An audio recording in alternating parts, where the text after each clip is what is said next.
Este es un grupo claro.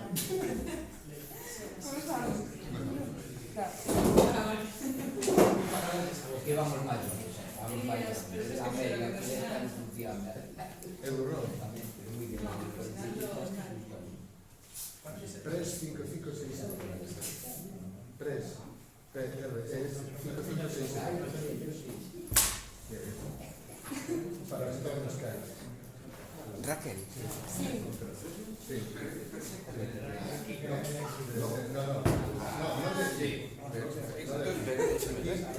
Perfecto. Está no marco. Por favor. Então, comenzamos, bom dia, comenzamos un poquinho atrasados no estudo. Estamos en Coruña, que ali todo funciona como un reloxo suizo. Bom, pois hoxe comezamos coa primeira palestra da mañá, mas era de Rakefet, e eu vou facer unha mini presentación, porque o currículum da Rakefet e as publicacións podedes velas na web. Rakefet é profesora da Unidade da Cultura en Pesquisa e é a directora actualmente desa unidade de pesquisa, e traballa sobre todo en procesos identitarios e en autorrepresentación. As persoas que traballamos tamén sobre o século XVIII lembramos os traballos máis antigos de Rakefet sobre a formación do canon no século XVIII, que eu usei moito na miña tese. Eu ainda continuo con aqueles traballos, mas actualmente traballo sobre todo con cuestións de identidade e representación. E sobre iso vai falar hoxe en relación a patrimonio, o conceito de patrimonio e patrimonio para quen. Como non todo o mundo ten un mesmo nivel de fluencia en inglés, vamos a facer algo que xa temos feito en outras presentacións aquí no grupo, e é que eu non vou facer unha traducción nem unha interpretación, porque non son unha intérprete nem traductora, mas vou ir facendo unha especie de mediación. Entón, Rakefet vai ir falando e eu vou ir comentando un pouco, contando, sumarizando, vamos dizer así, o que Rakefet está falando para que non entenda inglés. E entón, se non entendedes algo, podedes preguntar. Para as persoas que falan inglés, pois pido tamén que estén co ouvido atento por se eu fago algunha gafe, digo algo que non é ou esquezo algo importante. Iso, Roberto está encarregado desa parte. E entón, sen máis, vou dar a palabra a Rakefet. Thank you very much for your presentation. Anything, if you want me for slow, or you make the pace of the conference. So, when you want to stop, you stop, and I talk to them. Okay? If you need anything, you have to say in English. Yes, it's a condition. Yes. I wanted to start and say, first of all, I'm very happy to be here. I feel like almost at home with some of you very old friends of mine, like Raquel. Last time we met was 2009, so it was long ago. I am really sorry I have to speak in English. I was fantasizing on me understanding better what you are saying, but yesterday I understood perfectly what Itamar was saying, but when you speak Galician, so what I will do is, I think I will I will read, and then if you feel, I'll ask you, maybe you have to explain. I also wanted to say something about the topic. I thought we are going to convene and discuss your topic about the Camino de Santiago and all these issues of how people react to this heritage property. So I thought it would be a good idea to connect to your topic of interest of heritage. And this is something that I did 2 years ago, and I'm working a little bit about on it because I was part of, I'm still part of a European project about European heritage. So I'll read it to you, and we'll see how it works. Okay. So first, I'll just say a few theoretical arguments, a short theoretical argument, and then give an example, and that's it.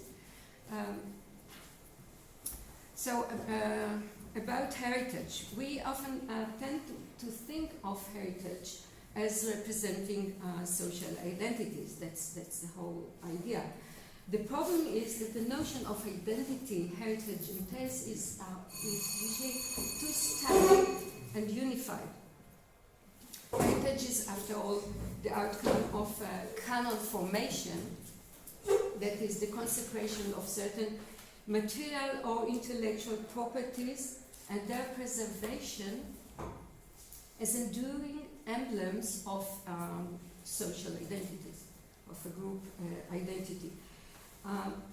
Now, eventually this process is championed by policymakers or culture planners, popular industries, that aim to define a collective consciousness, a collective identity. But how and to what extent are such canonizing efforts in producing heritage relevant to the actual way people construct their own identity in their own communities? Do you want to? Yes. Okay. Então, a Rakefet primeiro comentou que iria pôr em contacto o seu assunto do património, precisamente porque nós trabalhamos sobre a questão do Caminho de Santiago. Vai ler e a palestra vai ter duas partes, uma em que vai expor um argumento teórico e outra em que irá dar um exemplo.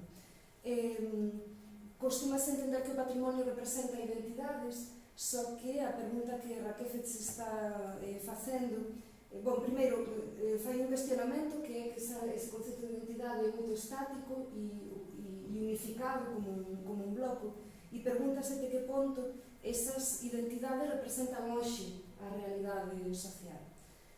Os policymakers, os planejadores, não? As pessoas responsáveis das políticas públicas investem muito em canonizar uma identidade coletiva, e outra das perguntas que vai nortear a apresentação é até que ponto esse esforço vale a pena. Yeah. So to continue this argument, even if we think of heritage as a natural accumulation of artifacts and rituals by a given society, in practice they usually amount to folkloric relics that are detached from the actual ways of life. In contrast, identity, at least as is conceived in theory, that is the ways people conceive of themselves and present themselves to others. So this notion of identity is never fixed and not unified, but are always multiple and changing, so as to claim recognition and status in the changing, different, relevant social settings of everyone. And this identity negotiation, these are the 3 points that I want to make about identity. This identity, I call it identity negotiation. This identity negotiation is performed through creative ways of adapting or rejecting or transforming the uses and meanings of artifacts and rituals that exist as, and I'm using the notion of Anne Sweedler, the sociologist Anne Sweedler, common pools of cultural resources for any given community. Do you need translation? Is it okay? So these are the 3 points that I wanted to make about identity, which are quite different from what we think about heritage as inclusive and static and enduring. So now the value, obviously the value that people attach to cultural things, including heritage, depend on the extent to which people feel that these things represent not just who they are. I mean, identity is not just who I am, but also who I want to be and who I am not. This is very important because this means that heritage, as all other cultural properties, is always socially distinctive. That the notion of distinction is very important here. Although it is intended to enhance and secure long-term consensus and solidarity through sanctioned unified identities for the long run, the effectiveness of heritage, as I understand this, is actually depending on whether it induces identity struggles in every given social setting. So this is my vision is that I look for the struggles behind the heritage and not for the unification and the endurance of culture. So the question is inevitable here. How do people in specific communities react to heritage projects that are endorsed by cultural industries, like the Camino and like many other things? So now let me present to you a short example of this kind of identity negotiation that underlie the responses of people to heritage properties. In specific case, and the case I selected is the revival of olive culture. Before I go into, you want to say? Okay, yeah. Então, esta seguinte parte,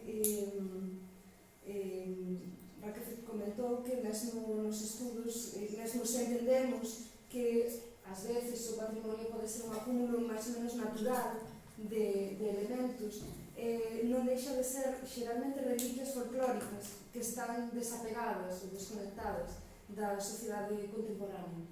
Ela entón pega no conceito máis moderno de identidade, nos estudos máis modernos, que entenden que a identidade é como as persoas se entenden a si mesmas e se representan a si mesmas. Por tanto, nunca é estática. E iso se baseia máis en lutas para conseguir reconhecimento. Por tanto, o elemento central da identidade sería a negociación. E ela comentou tamén conceitos de a identidade se forma pela adaptación, a rexeición ou a transformación. En consecuencia disso, o valor que as persoas atribúen ao patrimonio vai depender de se ese patrimonio reflite non só quen son as persoas, senón tamén quen queren ser e que non queren ser ou que non son esas persoas. E Rakefet subliñou de forma importante que a questón de identidade se vincula coa distinción, o conceito da distinción social. Entón, no caso, a pesar de que a identidade, claro, acaba producindo consensos e solidaridade no longo prazo, ela está máis interesada nas lutas que há desas identidades. O que as persoas rexeitan, e esta pergunta que estaba ali antes colocada, é como as persoas reaxen aos proxectos patrimoniais que son apoiados por as industrias culturais. E neste caso, como sería o Camiño de Santiago, e agora vai vir o exemplo que ela coloca que ten a ver con as oliveiras.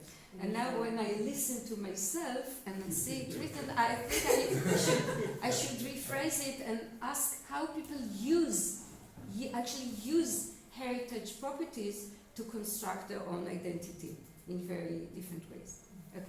So this is the question, and before I go into showing the example, I want a word about methodology, because this is something that we always discuss when we meet. Of course, to do this kind of analysis, I usually, as you know, work with naturally spoken discourse, And a major way to collect this kind of material is obviously in-depth interviews. But and you have experience in it, but as we all know, this method is quite costly in terms of time and everything, investment. So another source that I find very fruitful and by far more accessible and inexpensive are the recently increasing quantities of semi-spoken online chats and comments.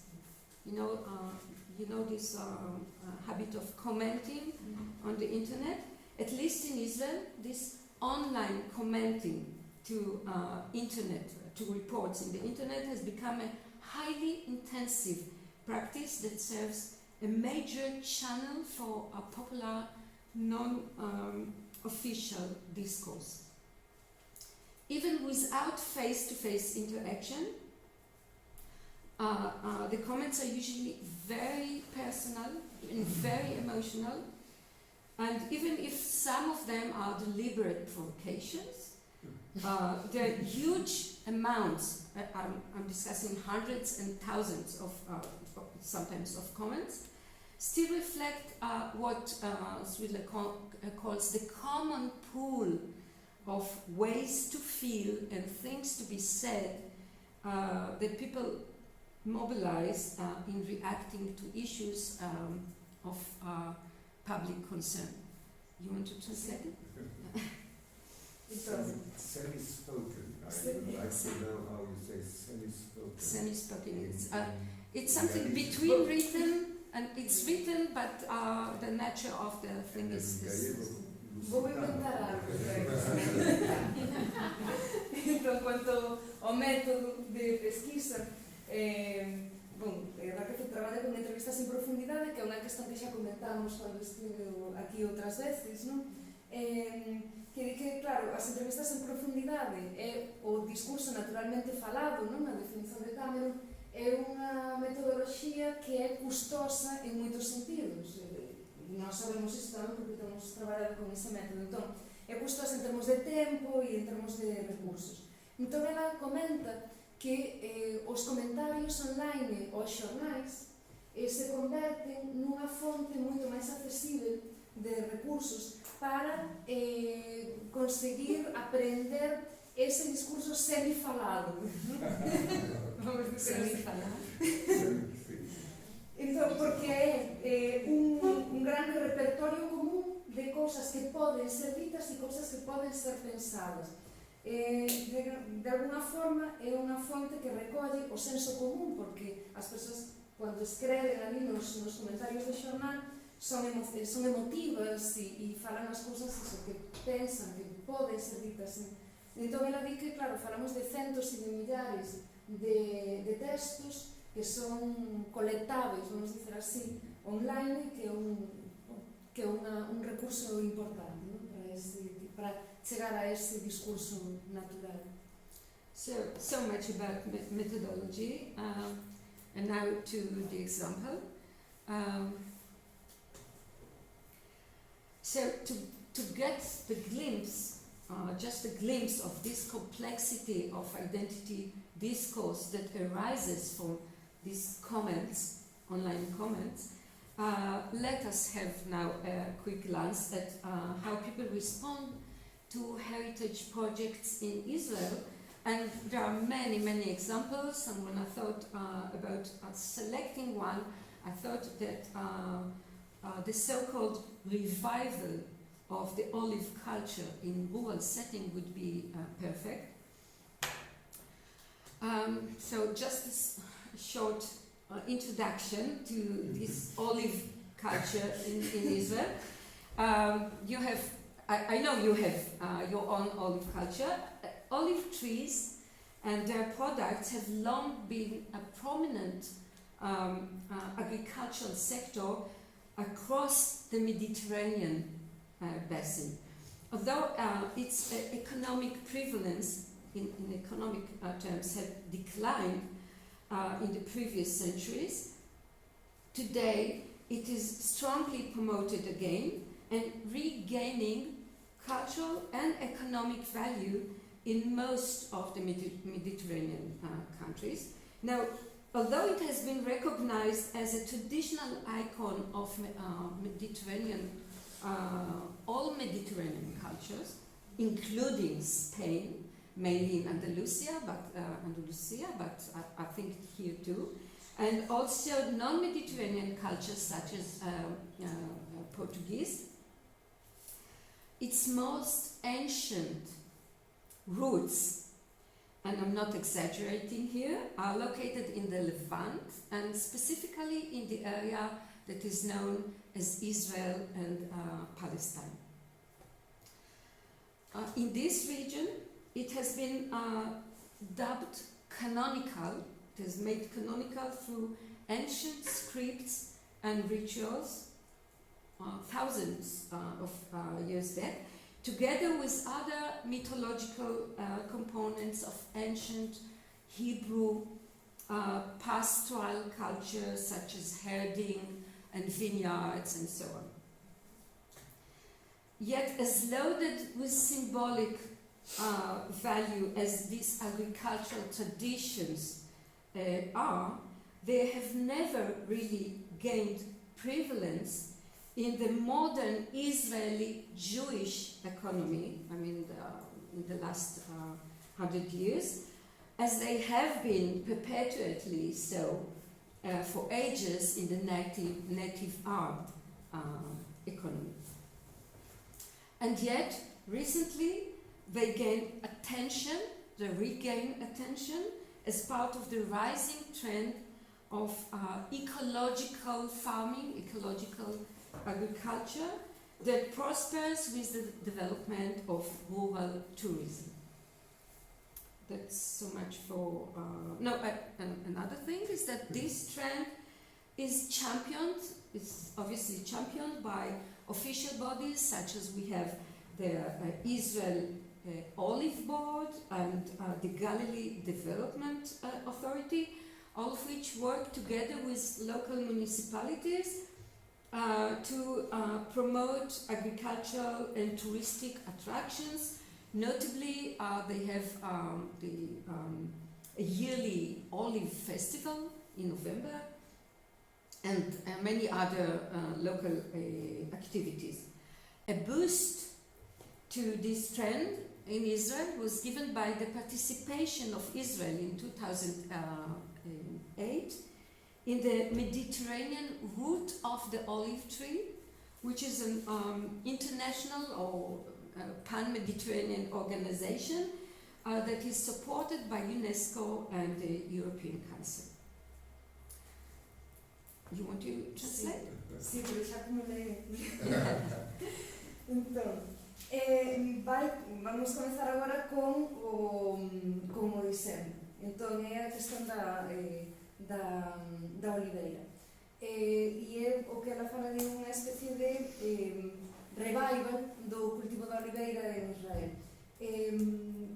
A oliveira tem raíces muito antigas em todas as culturas mediterrânicas, as ramas, digamos assim, mais antigas, os cultivos mais antigos estão na região que atualmente é Israel e Palestina, mas é um ícone de todas essas culturas mediterrânicas e não mediterrânicas, como seria Portugal.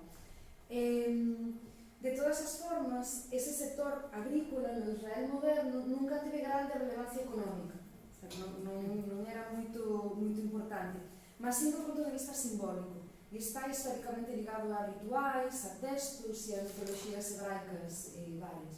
Entón, o valor reside máis nas tradicións do que en si mesmo na prevalencia económica. Mas recentemente gañou unha atención especial vinculada a varias questões, unha á emerxencia da agricultura ecolóxica e outra tamén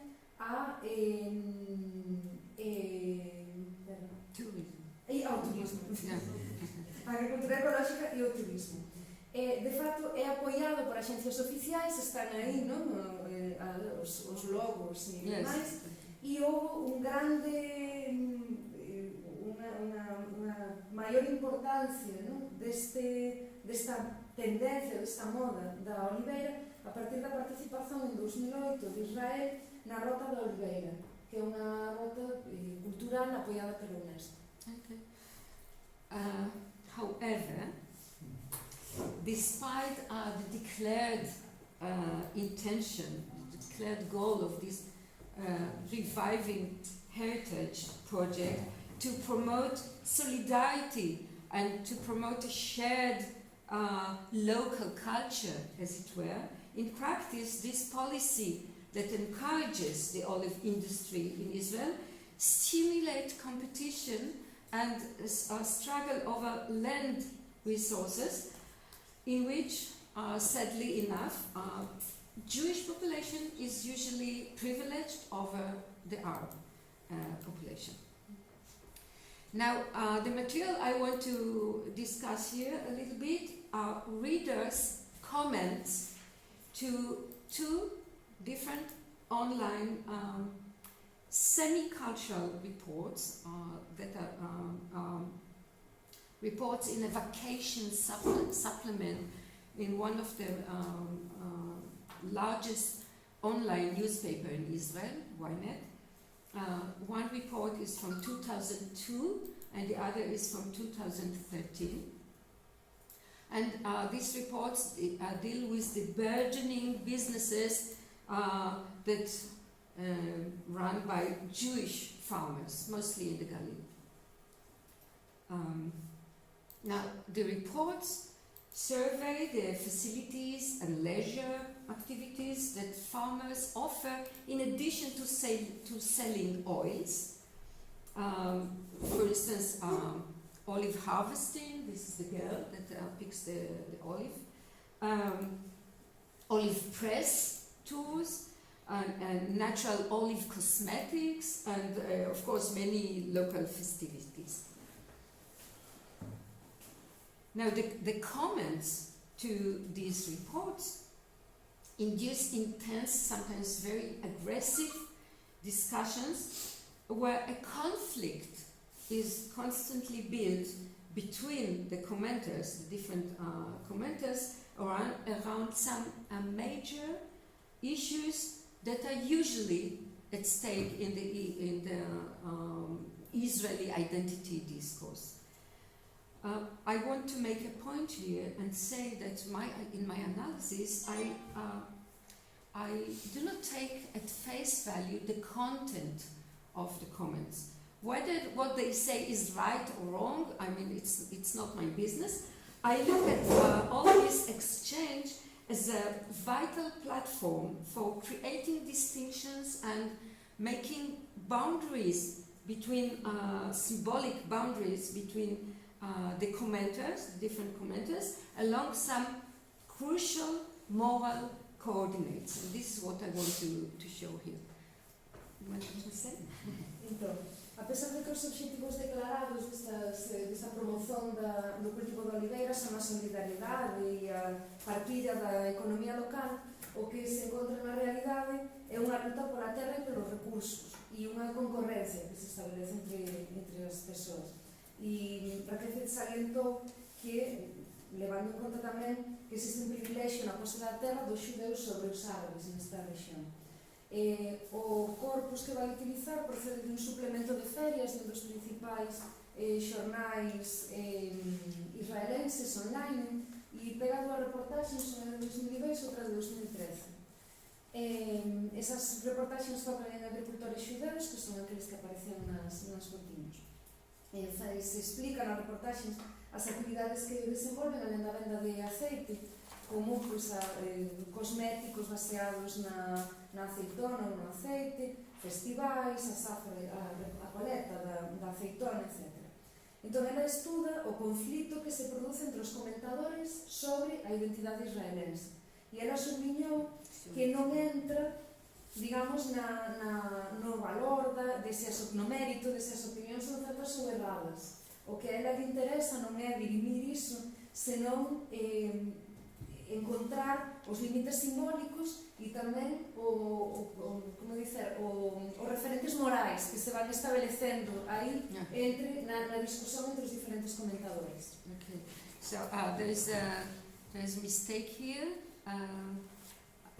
It reads this way. I want to show now to reveal a map of conflictual sentiments and attitudes that people express towards the revival of olive heritage, which arises from the sample at hand. Okay, the lines are not in line. Okay, this is what I want to show, a map of conflictual sentiments and attitudes. Now, and I will introduce 3 points in this, 3 major issues here.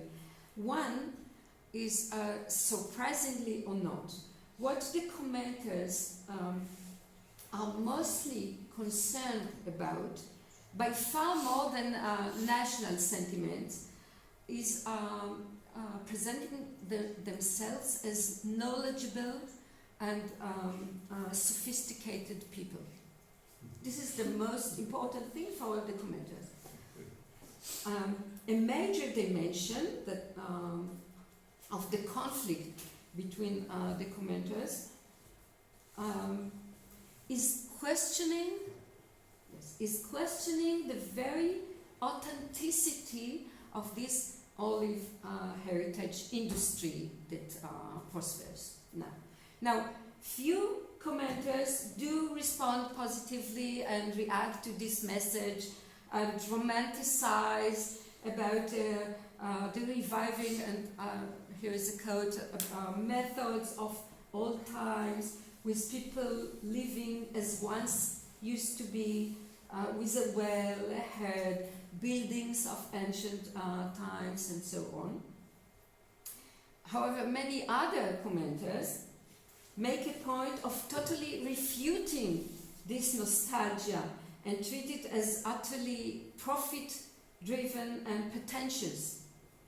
And these people tend to accuse their olive growers of tricking the consumers and stick the word boutique everywhere. So yes, they find the way to stick it to everything: a boutique hotel, boutique olive press, boutique diary, and of course uses to inflate prices unreasonably. And this person say, enough with it. So it's very, exclamation marks, it's very emotional.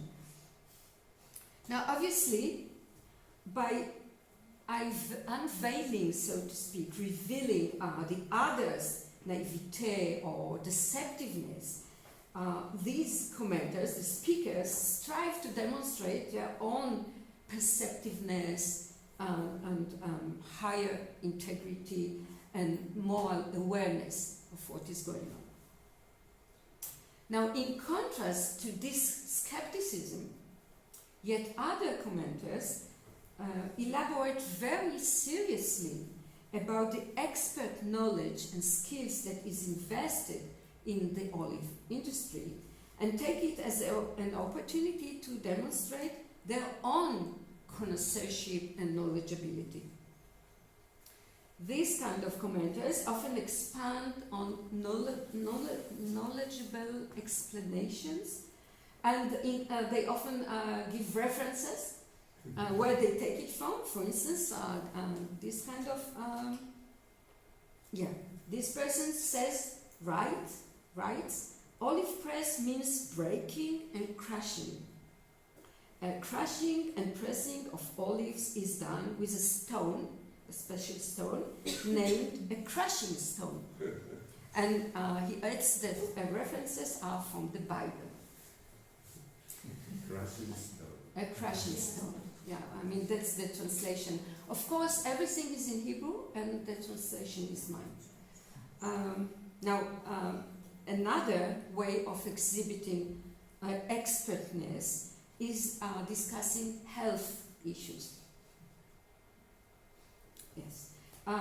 Some of the commenters, for instance, complained that the report did not mention the culinary value of the olives, and this is a shame. Again, there's exclamation marks, but they know better than their reporter. And this person says, olive oil is rich with health benefits since it contains unsaturated, this is a very, a professional term, yes, unsaturated fatty acid that have been found by science as protecting the heart, the blood vessels, and the immune system. So this person is very knowledgeable. Other people, conversely, may complain that olive trees are allergenic, and unfortunately, the interested parties hide this fact and continue to plant these trees everywhere, and in rural communities it has become a hit. So you have the pros and cons, but it is very professional. This intensive expert discourse by ordinary anonymous people eventually worked to indicate the speaker's advantage over what the speaker might think of other readers as, ignorant people that don't have the competency to examine these popular platitudes about olives. Only this person knows, the other don't know, as it were. And to clarify, their authority in these matters, this kind of commenters often offer clever hints and suggestions to the other ignorant readers. And one, for instance, says, in regular stores there is no oil deserving to be purchased. And I'm not going into details. And another person says, indeed, the largest olive orchards are located in the Galilee, Arab villages, and they are not even mentioned in this report, so this person knows better. Make sure you buy directly from a reliable source, and best, if possible, to buy directly from an olive press when you can see what they put in your bottle. And don't be tempted to buy a container of 16 liters for just 200 shekels. This is cheap. This is from previous year. Again, exclamation marks. So don't let them cheat you. How many exclamation marks? Many. I mean, it's authentic. Yeah. Okay. The second point is... sure. Então, a Rakefet está trazando um mapa dessas expressões, dos sentimentos e atitudes que estão em confronto. Então, até agora explicou o ponto 1, que é conhecimento e sofisticação. Então, ela detecta que os comentadores do jornal querem, uma das primeiras atitudes, não, que ela detecta é que querem mostrar como sabem mais que os outros e que são sofisticados. E aí ela encontra pues, vários tipos de estratégias. A estratégia A era o questionamento da autenticidade. Então, aí se dividem, como están en confrontos sempre, pues se dividen entre os que abrazan a nostalgia e romantizan a cultura da oliveira e os que refutan esta nostalgia e apontan pues, que é só lucro, que é enganar o consumidor, etc. E ela vai colocando así trechos, non, que son originalmente en hebreu e que ela traduciu para o inglés e vai facendo así comentarios, non anoten así todos os conteúdos, mas son comentarios así, as veces son engrazados, non? E ela comenta que aparecen moitos pontiños de exclamación, chega con iso, e así expresións de indignación. Estes comentadores tentan demostrar que teñen alta integridade, non? Que eles non se deixan corromper por esta tendencia e consciencia do que acontece.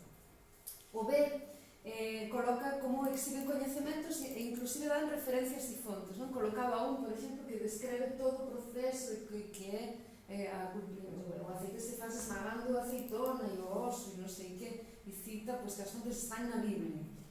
Outros cuestionan, por exemplo, con asuntos de saúde, e entón aparece o que é favorável ao cultivo da oliveira e critica a reportaxe porque non menciona o alto valor de saúde e culinario, e entón unha das cousas que Rakefet subliñou foi, por exemplo, como utiliza unha linguaxe moito técnica, non? Dos ácidos saturados e outro, en cambio, que era contrario, tamén utilizando argumentos de saúde, pois tamén que as oliveiras producen moitas enerxías e entón que se plantan oliveiras e máis oliveiras. Todos eles, todos eses exemplos, o que queren mostrar é que teñen vantaxen sobre as persoas comuns que serían ignorantes, digamos así, non? E que eles están mostrando ese grande coñecimento que teñen que os coloca de forma superior aos outros. E este era o ponto 1, entón agora vai comezar o ponto 2. Okay. Desculpa só, que tiña aquí. E todos queren dar tamén dicas e alertas, para mostrar que son máis expertos, máis que coñecen mellor e queren dar dicas como non compres o aceite barato. So they know better and they give advice to the other people. Okay, so the second point that I want to discuss that emerged from these comments is that eventually the fight over this symbolic asset, this important symbolic asset, knowledgeability and sophistication, is embedded with the tension between local patriotism and internationalism. There's a strong sense of either patriotism or internationalism. And in this regard, referring to a European legacy of olive production plays a major role. The commenters either dispute or defend the value of a European law and the importation of olive production from Europe as a measure of quality of the local olive industry. Some of them express aspirations to the European standard, as it were, and they argue, for instance, and here is another quotation, a person says, there is no reason why the cost of local production would exceed those of Italian, Spanish or Greek farmers. So this person has been to Europe and he knows about how this material in Europe. And yes, I do compare local production to the highest quality products that is in Europe. Other commenters, in contrast, strongly played down this glorification of Europe, as it were, and defend the local industry and give several reasons. For instance, one quotation that says, 1, the olive from Europe is subsidized by the government. 2, most of it is of lesser quality than that of Israeli oil. 3, most of the imported oils are blends. So you know that you blend olives. So most of the important oils are blends, so you buy a pig in a pod. And 4, a bonus. Israeli oil is 100% olive with a father and a mother, and it is much, much better. So this is a very patriotic commenter, and this was a specifically long comment, and it ends with I must read it to you. It's not here, but I read it to you. This person goes on and says, make progress, learn, understand. You must treat olive oil as a select wine with what costs a penny, worth a penny. Not everything that is written in English or Spanish or Italian is really gold.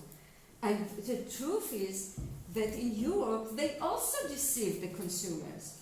That is why I have paid, and I will continue to pay, even the double price for a quality oil from the olive press, that is the local oils, which I can trust that it sells the best products. Chapeau for this olive press in the Galilee for the experience of buying we get every year, and for the quality of the oil and for the personal touch So this was, forget about Europe, we have our own product, very good product, and heritage. But either way, these rival commenters strive to capitalize on their own familiarity with Europe, with the European world, and they only split in the ways they use it to claim a moral advantage, either to despise the local provincialism and aspire to a higher international league, as it were, or conversely, to call this aspiration fake and endorse local solidarity. You want to translate it? Então, o segundo ponto é uma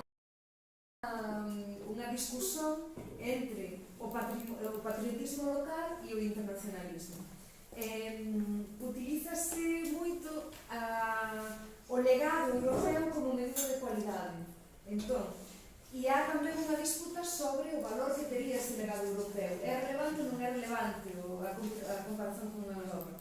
Então, por um lado, como sempre temos como dois lados, um lado é a aspiração ao padrão europeu. Então, se diz, por exemplo, um dos comentaristas está defendendo o azeite israelense e diz: sim, eu comparo a produção local com a da maior qualidade, depois de enumerar os azeites da Espanha, da Grécia, da Itália, etc. Outros rebaixam a importância do padrão europeu. Então, tem uns que colocam e dizem: o azeite israelense está no nível dos europeus, e outros que dizem: nós não precisamos compararnos com os europeus. E ela comentou vários trechos de um comentário especialmente extenso, em que se fala muito, não? E a pessoa dá um monte de dados. E então vi que eles não precisam para nada do padrão europeu, porque os europeus também enganam os consumidores, faz toda uma comparação, não? Sobre o azeite israelense é só de um tipo, o europeu de mistura, enfim. Em qualquer caso, independente desses pormenores que estão na briga, o que diz a Rakefet é que uma posição e a outra o que estão é capitalizando da familiaridade com a Europa. A Europa seria, em qualquer caso, um elemento próximo e só divergem em como colocam esse padrão europeu, não como a aspiração ou como algo que até eles já têm superado, porque o azeite israelense é muito melhor. Mas sempre está aí a comparação com a Europa. So this point is also very strong. And the third and the last one that I present here is obviously that this dilemma of localism and patriotism invokes inevitably the national tension between Jewish and Arabs. But this comes only, it's not the first thing that comes to mind when you read the comments. That's why I've put it only as the third issue. Many commenters, mostly Jewish, most of the commenters are Jewish, to judge by the way they speak.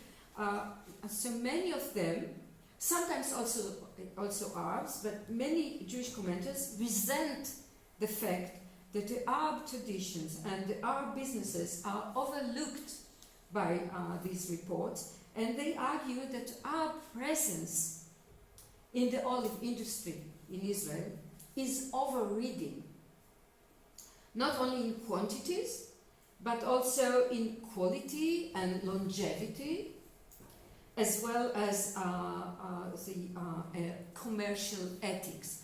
And here is, for instance, here's, for instance, one that says, again very aggressively, what, do only they, he means, or she means, the Jewish businesses, only they exist? Like, have they invented the olive press? Why not mention the olive press of the minority sections, who are the fathers of the olive press in Israel? And they have the best oil, and they don't charge entrance fees. You pay only if you buy the oil, and for reasonable price. So this person defends or is very angry about the fact that the Arab olive industry is not mentioned in this report. And of course, these kind of comments trigger a strong resistance by other commenters, and the most common counter argument here is disputing the quality of the Arab oil, the oil produced by Arab farmers, and their reliability as traders. These commenters warn their readers, and I quote, "The minority people don't care about the quality of the oil. They overheat the oil to produce large quantities. It is called hot press. And by the way, they blend it with other oils or liquids." So in this way, these kind of commenters, they strive to neutralize, to hide the political aspects of this fight over whose heritage, whose legacy olive is. And they try to objectify, as it were, this alleged superiority of Jewish farmers by appealing to higher moral precepts such as universal ethics and universal gastronomic standards. At the same time, other commenters deliberately emphasize this kind of political conflict that lies behind this industry. And some of them resort to the Israeli Jewish phobia of a nation at war. And these people say, for instance, and I quote, "Our businesses should be boycotted, and olive harvesting in Jewish settlements, that is in the territories usually, should be promoted. We must not forget what was here and will be.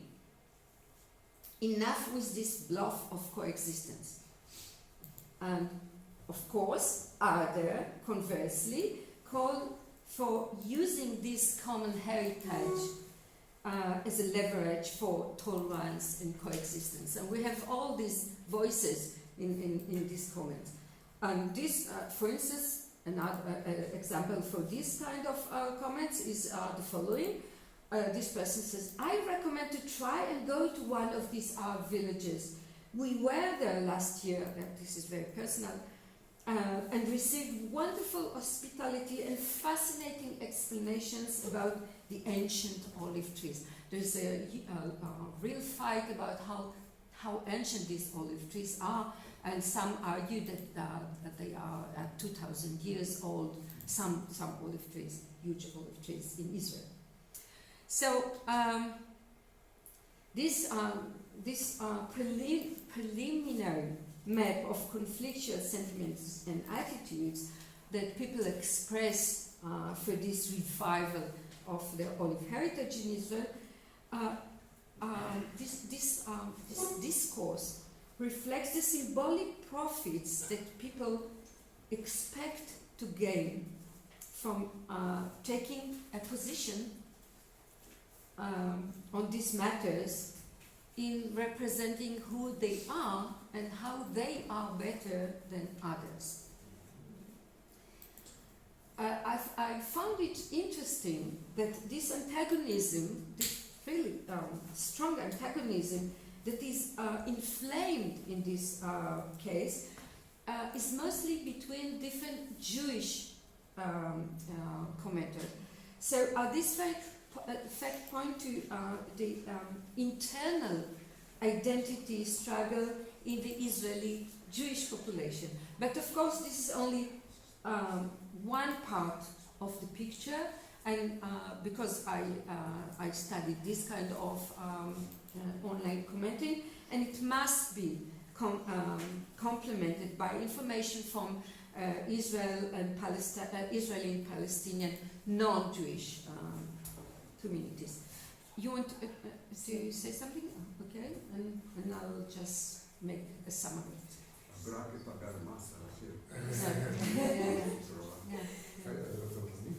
Então, o terceiro ponto e que ela coloca como terceiro porque non é tan obvio nas presentacións dos comentarios como poden ser os outros dous. É a emerxencia da tensión nacional entre xudeus e árabes no territorio de Israel. Bom, aí entón ela vai comentando que aparece un pouco en varios exemplos que ela deu. Ela comenta que a maioría dos comentadores, ela falou iso no comezo e agora tamén no fin, son xudeus. Pola forma en que se expresan, polas cousas que dicen, dedúcese que son mesmo persoas xudías. E entón aparecen, por exemplo, unha das cuestións que aparece é eses comentadores se resenten un pouco de que a reportaxe ignore os produtores árabes de oliveiras. E cando falan iso, cando dicen que ese aceite árabe está sendo ignorado, salientan que ese aceite sería de maior cualidade, máis produción máis familiar, que incluso cobran menos, é máis barato, en fin, que as facendas son máis fáciles de visitar, etc. Os contrarios mostran a súa desconfianza en relación á cualidade do aceite árabe e á confiabilidade dos árabes como produtores e como vendedores. Entón comezan a dicer que misturan o aceite, misturan varios tipos de aceites ou que poden misturar o aceite con outros líquidos. No fundo, o que está aquí en discusión é a quen pertence o legado, non? Da tradición da... En xeral, neste primeiro grupo que a Rakefet analizou, a tensión nacional aparece de forma velada, non aparece de forma explícita, non se invoca explícitamente. Mas aparece tamén un segundo grupo en que sí se invoca as tensións políticas de forma expresa. Un dos primeiros trechos que foi comentado se fala que, en termos quase de economía de guerra, non? Se propón un boicote aos árabes e un apoio ao que sería a produción de xudeus en territorios ocupados. Os contrarios, os que nesta área establecen a discusión como discurso contrario, falan de un legado común que sería unha especie de camiño para o convivio. En síntese, o que Rakefet encontra é que as persoas esperan obter dos seus posicionamentos neses comentarios nos xornais beneficios simbólicos, apresentándose como mellores, as persoas que teñen máis coñecimentos, que se articulan mellor, etc. Antagonizan, e os que antagonizan nos comentarios son todos xudeus, non estarían antagonizando xudeus e palestinos, entón o que nos mostra é que ese conflito identitario sería interno tamén, que existe un conflito identitario interno. E, diz Rakefet, é claro que isto só é unha parte do cuadro que habería que complementar con palestinos, vendo os discursos de persoas palestinas e persoas non xudías, para completar un pouco toda... So, as a summary, I want to summarize the the crucial three identity themes or identity components that emerge from this brief example. One is obviously the conflict rather than a consensus. It appears that the community response, people's response to heritage is usually very ambivalent and conflictual rather than ideologically consistent and unified. The effect of heritage therefore lies in its potential to stir a struggle rather than create consent over what is recognized as collective symbolic assets of the society. The second point is that relates to status struggles. It also appears very strongly that responses to heritage projects often revolves around issues which are not necessarily in line with the vision of the cultural planners and those who makes the policy, the economic policy. While the recreation of canonical rural culture is meant to serve political and economic goals, in practice the popular responses to this project, this enterprise, center mainly around status dilemma, like questions of high taste or popular taste and international aspirations and so on. And the third point is related to the role of a global external repertoire or resource.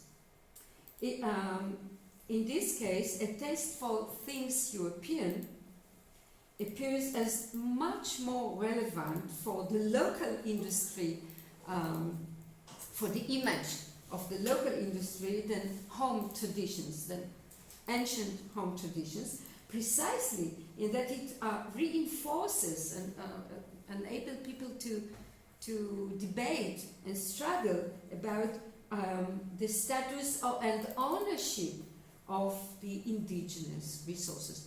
And I think I'll stop here. I have a comment about methodology, but we can discuss it later. So this is. How many comments? In this case, there were some dozens comments, not so many as I usually work on, but it can amount to hundreds of comments to one report. So this is a very good source. Então, começo por o final e também pergunto de quantos comentários estamos falando e vou ter que responder que dúcias de comentários que nessa reportagem pode ter centros desses comentários. Então, no resumo, nas conclusões, apresenta 3 componentes identitários-chave: conflito e não consenso. Há uma proposta relativa a património por parte de autoridades ou dos planejadores, mas a reação das pessoas é ambivalente e conflituosa, vamos dizer assim, não é de consenso em relação a isso. Levanta-se um conflito, uma luta de status.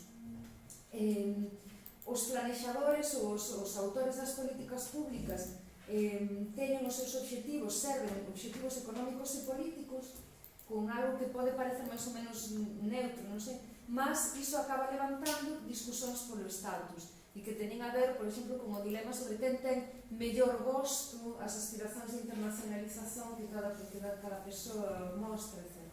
E o último é o global ou o externo frente aos recursos locais. Entón se apresenta o gosto polas cousas europeas, acaba parecendo máis relevante e reforza máis a disputa de status que no fundo está aí colocado no final, non? O que temos é unha disputa sobre quen posúe os recursos locais, non? Os recursos propios.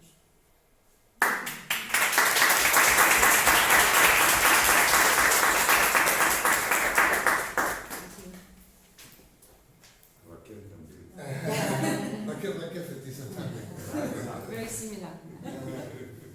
Excuse me, thank you very much for the presentation. It's useful for us. You could explain what the difference between Judges and Israel people. Between? The Judges, Jewish Jewish and... yeah, sure. Okay. This is very, very important. Yeah. Yeah. Of course. You have to assume many things that it's not true to assume it. Israel is, of course, was built as a state of the Jewish people, but there are many non-Jewish people in Israel, and they are called Arab, but there are many Muslims and Christians and other people. And so first, when I say Israeli, it is not necessarily a Jewish person. It could be any other person that lives and is a citizen of this country. And another, perhaps more important thing from the viewpoint of the Jewish nation is that, but this is a historical controversy. The creation of Israel was based on the intention to create a secular, modern country, modern nation, and to a certain extent, it actually succeeded because we think that the Israeli people now, for several generations now, for 100 years or more than 100 years, these Jewish people that came to stay and live and build their lives in Israel, they are not similar to the Jewish people in America or in other places. They have their own Israeli identity, which is mostly, should be, but still mostly secular and modern, etc., etc. And in any case, not totally, but different, profoundly different from the Jewish identity. So whenever I speak about Israel, I have to make this distinction between the Jewish people, the people who came from Jewish origins, and the people who are different. So, Elias preguntou qual era a diferença entre judeus e israelenses, não? Na fala. Então, Rakefet explica que em Israel moram pessoas de diferentes heranças, digamos. Então, tem pessoas judias, tem pessoas muçulmanas, cristãs e de outras. E depois também tem uma outra questão, que é que o Estado de Israel foi fundado a princípio para ser um Estado laico. Então, a identidade israelense se constitui a princípio como laica, e então isso também coloca uma diferença identitária forte entre as pessoas de Israel e os judeus de outros lugares, como por exemplo os judeus dos Estados Unidos ou de outras comunidades do mundo. Então, quando se fala de Israel, há que especificar porque não todo o mundo é judeu, enfim, e há todas essas nuances também, não? Em relação à religião. Yeah. Hay una distinción burocrática entre judíos y árabes, pero la paradoja histórica es que los árabes también no son árabes, porque las investigaciones genéticas han mostrado que la mayoría de los árabes de Israel son de origen judío, sobre todo en la Galilea, pero esta verdad genética ni los judíos ni los árabes no quieren escuchar, no quieren saber, para que el conflicto, la competición, etcétera, pueda continuar libremente. Es decir, que los orígenes étnicos no cuentan mucho en la conciencia popular de la gente. Siempre hay una división. Por ejemplo, no voy a continuar. It's a sensitive matter.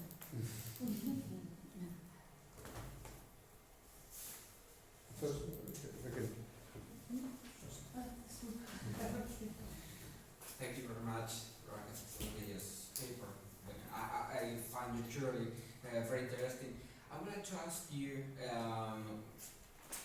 where this kind of texts are taken, because for me, this kind of text is closer for me to an advertising discourse more than a journalist discourse.